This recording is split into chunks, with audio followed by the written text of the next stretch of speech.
জয় মা শ্যামসুন্দরী।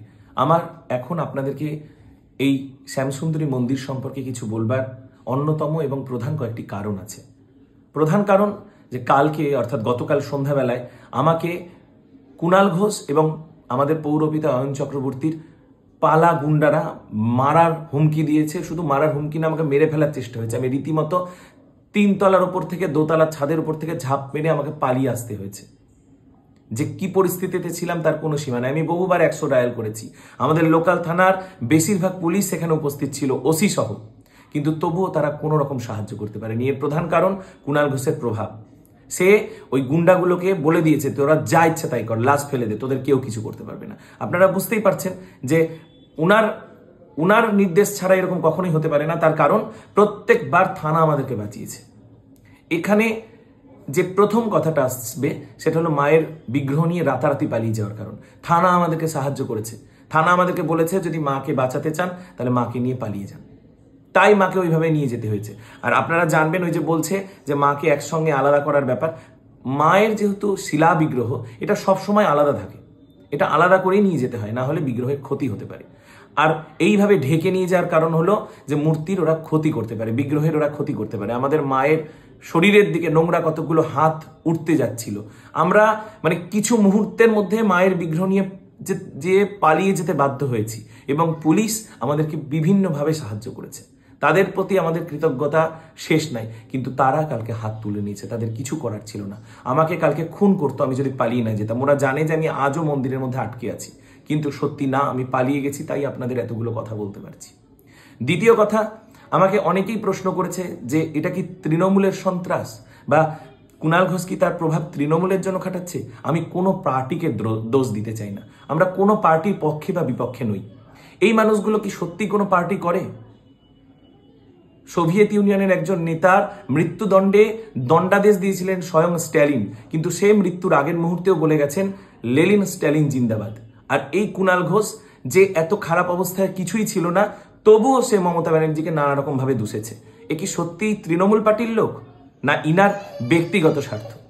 আমাদের সঙ্গে যা কিছু ঘটছে শুধুমাত্র উনার ব্যক্তিগত স্বার্থের জন্য। উনারা মন্দিরের ট্রাস্টটিকে দখল করতে চান। উনারা সব কিছু জানেন না তা না। প্রথম আমাদের উপর যে দোষারোপ করা হয়েছে যে আমাদের কোনো ট্রাস্টই নেই, আমি দেখাতে চাই। এই যে ট্রাস্ট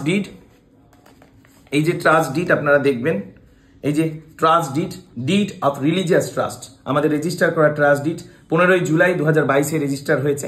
মায়ের প্যান কার্ড, মা শ্যামসুন্দরী ধর্মক্ষেত্র দেবোত্তর ট্রাস্টের প্যান কার্ড, আপনারা ভালো করে দেখুন।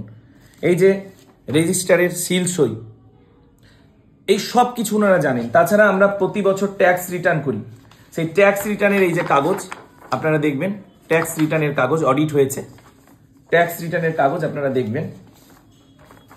আমাদের কোনো কিছুর মধ্যে 2 নম্বরই বা ঘাপলা নেই, সেটা ওরা সম্পূর্ণ রূপে জানে। আপনারা বুঝতে পারছেন না যে 1 জানুয়ারির দিনে যে মানুষ এত ভিড়ের মধ্যে মন্দির বন্ধ করে দিতে পারে, সেই মানুষ এবং তার পোষা গুন্ডাদের সত্যি কি ক্ষমতা ছিল না যে চাল পাচার হচ্ছে, না ফুল পাচার হচ্ছে, না টাকা পাচার হচ্ছে, না হীরা পাচার হচ্ছে, না ধুলো পাচার হচ্ছে, খুলে একবার দেখানোর? ওর মধ্যে চালই যে আছে তার কি প্রমাণ? ওটা মন্দির থেকেই বেরোচ্ছে, তার কি প্রমাণ? কেন অন্য কেউ রাস্তায় মাথায় করে নিয়ে রাত 2টোর সময় দৌড়ে চলে যেতে পারে না? আপনাদের মনে এই প্রশ্নগুলো কেন যাচ্ছে না? আমি এই প্রশ্ন আপনাদের কাছে করতে চাই। আপনারা কেন মিথ্যাকে সত্য বলে মেনে নিচ্ছেন? কালকে আমার মন্দিরে এসে আমাকে মারার হুমকি দেওয়ার প্রধান এবং অন্যতম কারণ কি? আমার ওই সত্যি কথা বলা, কৃষ্ণেন্দুর সত্যি কথা বলা।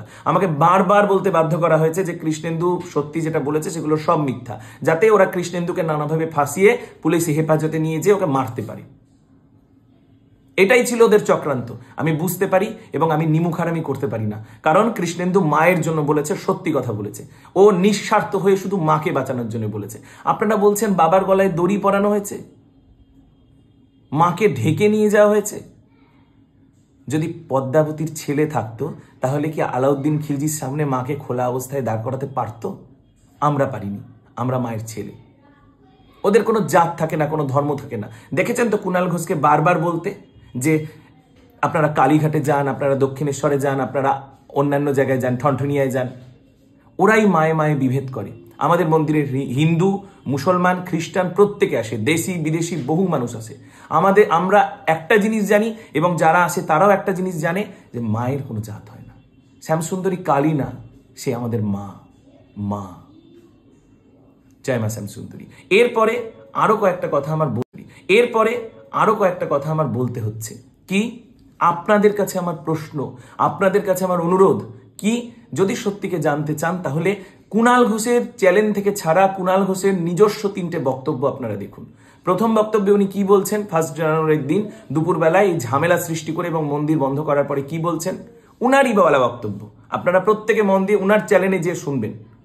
প্রথম বক্তব্যে বলছেন সরু গলি, সববাহী গাড়ি ঢুকতে পারে না, এখানে অ্যাম্বুলেন্স ঢুকতে পারে না, ডাক্তার ঢুকতে পারে না, খুবই খারাপ অবস্থা, এছাড়া অস্বাস্থ্যকর পরিবেশ হচ্ছে, মন্দিরের লোকেরা চোর ইত্যাদি ইত্যাদি, তার জন্য মন্দির বন্ধ করে দেওয়া হোক এখান থেকে, বা মন্দিরকে সরিয়ে নিয়ে যাও, যা ইচ্ছা তাই করা হোক। দ্বিতীয় ভিডিওতে কি বলছেন, সেই দিনই ভিডিও ছাড়ছেন তিনি, কি বলছেন আপনারা সেই ভিডিওটা খুব মন দিয়ে শুনবেন। তিনি শেষের দিকে বলছেন যে তারা যদি প্রশাসনের সব শর্ত মেনে নেয় তাহলে আমরা মন্দির খুলতে রাজি আছি। তখন কি সত্যি 4 ফুটের ওই গলি, যেখানে সববাহী গাড়ি ঢুকবে না, যেখানে অ্যাম্বুলেন্স ঢুকবে না, সেটা চওড়া হয়ে যাবে? আমার বলা কথা না, আপনারা শুনবেন উনার নিজস্ব বলা, নিজস্ব চ্যানেলের কথা। তারপরে তিনি কিছুদিন পরে আর একটি ভিডিও ডালছেন। কি বলছেন সেই ভিডিওতে? তিনি বলছেন আপনারা সাবধান হন, ওনারা নিউ টাউনে ঢুকছেন, আপনার এলাকায় ঢুকছেন, ওনাদেরকে মেরে তাড়ান, ওই মা আর ভেকধারী ছেলেদের মেরে তাড়ান। মা ভেকধারী? মা শ্যামসুন্দরী ভিখারি, আমরা তার ছেলে, আমরা ভিখারি, সত্যি কথা। কিন্তু মা কোনোদিন ভিখারি না, ওর কাছে শিব ও ভিখারি, তিনি রাজেশ্বরী। যে মা শ্যামসুন্দরীকে উনি ভিখারি বলতে পারেন, তিনি কি সত্যি মায়ের ভক্ত হতে পারেন? তার ওই কথায় কথায় বলা জয় মা, তার মধ্যে আপনারা ওর অহংকার এবং ভণ্ডামি দেখতে পান না? আসল ভণ্ড কে? আপনারা বিচার করুন। উনার 3টে ভিডিও শুধু আপনারা মন দিয়ে দেখুন, শ্যামসুন্দরী মন্দির সম্পর্কে বলা উনার 3টে ভিডিও খুবই মন দিয়ে দেখুন, আপনারা বুঝতে পারবেন যে আমরা সত্য না ওরা সত্য। তাছাড়া আমরা পুলিশকে প্রত্যেক সময় এই ভিড়ের জন্য প্রতিবার আমি অ্যাপ্লিকেশন করেছি। এই যে রেজিস্ট্রেশন নাম্বার আমাদের ট্রাস্টির, এই যে রেজিস্ট্রেশন নাম্বার, এই যে ট্রাস্টির নাম, এই যে ঠিকানা, এই যে থানা to the officer in charge Narkeldanga PS, তার রিসিভিং কপি, এই যে রিসিভিং, ভালো করে দেখুন প্রত্যেকটা, এই যে এতগুলো রিসিভিং কপি। এছাড়া কালকে যখন আমাকে জোর করে ওই মিথ্যাকে সত্য প্রমাণ করবার জন্য বাধ্য করা হয় এবং আমার ভিডিও করা হয়, আমাকে মৃত্যুর হুমকি দেওয়া হয় যদি আমি না বলি, সেই সময় আমি ওদের প্রত্যেককে বলেছি যে এই যে আমাদের কুণাল ঘোষ অয়ন চক্রবর্তী পৌরপিতার মাধ্যমে যে আমাদের ট্রাস্টিতে ঢুকতে চেয়েছে, সেটা শুধু আমাকে আলাদা করে বলেনি, হাজার হাজার মানুষের সামনে বলেছে। এই পাড়ার বা পল্লীবাসী যাদেরকে বলছেন তাদের প্রত্যেকের সামনে বলেছেন, চিৎকার করে 5 বার বলেছেন অয়ন চক্রবর্তী আমাকে ট্রাস্টিতে নিন। মিথ্যে কথা না, আমি প্রত্যেকবার নাকচ করেছি। এটা হলো 2024 সালের 24শে ডিসেম্বর মঙ্গলবার রাত্রিবেলায় আমাকে একটা মিটিংয়ে ডাকে ওনার পার্টি অফিসে, এবং সেই সময় তিনি জোর করেই প্রস্তাব দেন এবং টোকেনের কথা, 30,000 টোকেনের কথা, সেটাও তিনি বলেছেন। পল্লীবাসী কি 10 জন দিয়ে হয়? আপনারা যাদের ভিডিও দেখছেন একবারও দেখেছেন? ওই 2 জনই কথা বলছে, ওই 3 জনই কথা বলছে। আপনারা যান, আপনারা যে দেখুন, আমাদের ওটা স্লাম এরিয়া, সেই জন্য ওখানে কয়েক হাজার মানুষ আছে, ওই 10 জন 2 জন 5 জন নেই। আমি যেদিন মাকে নিয়ে আসি ওইভাবে ঢেকে, বৃহস্পতিবার পৌষ মাসের দিন, যে পৌষ মাসে কুকুর বিড়ালকেও ঘর ছাড়া করতে নেই, আমার হাজার অনুরোধ সত্ত্বেও যেদিন মাকে আমি ওই ঘরে রাখতে পারি না, অথচ মায়ের নামে কেনা দলিল, আমি আপনাকে সেই দলিল দেখাচ্ছি, মায়ের নামে কেনা বাড়ি। ওনারা বলছেন না যে ভাড়া বাড়ি, আপনারা বিশ্বাস করে নিচ্ছেন, আমরা একটাও মিথ্যা না। দেখুন দেখুন, আমি দেখাবো, এই যে এই মায়ের দলিল, এই মায়ের দলিল, বাড়ির আমি ঠিকানা দেখাচ্ছি, দেখুন, এই যে প্রিমিসেস নাম্বার, এই যে premises number 23 Harinath road Kolkata 9, এই যে 23 হরিনাথ রোড, এইখানে মায়ের মন্দির অবস্থিত। এই প্রিমিসেস নাম্বার আপনারা দেখুন, আমার একটা কথাও মিথ্যা না। সেই মায়ের নিজের বাড়ি থেকে যখন মাকে লক্ষ্মীবারের দিন, পৌষ মাসের দিন নিজের বাড়ি ছেড়ে আসতে হয়, সেই কষ্ট আমি মেনে নিতে পারিনি, এবং ওই পল্লীবাসীদের বেশিরভাগ মানুষই মেনে নিতে পারেনি। তারা প্রত্যেকে কেঁদেছে, অঝরে কেঁদেছে। সেই ভিডিও কই? ভিডিও কি নকল করে বানানো যায় না? আপনাদের কাছে আমার প্রশ্ন, আর কিচ্ছু জানতে যেন না, শুধু কুণাল ঘোষের 3টে বলা নিজস্ব চ্যানেল থেকে বক্তব্যগুলো দেখুন, আপনারা নিজেরা সত্যিকে অনুধাবন করতে পারবেন। আমি মিথ্যেবাদী, আমি খুব খারাপ, কিন্তু আমি ভিখারি। আমার মতন মহাপাপী জগতে নেই, কিন্তু আমার মা শ্যামসুন্দরী ভিখারি না।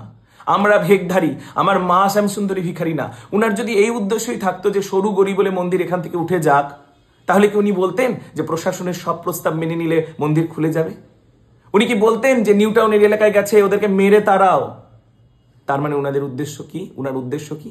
মন্দির হতে দেব না, মন্দির হতে দেব এই শর্তে যদি আমাকে নেয়। এটাই হলো প্রশাসনের শর্ত। জয় মা শ্যামসুন্দরী।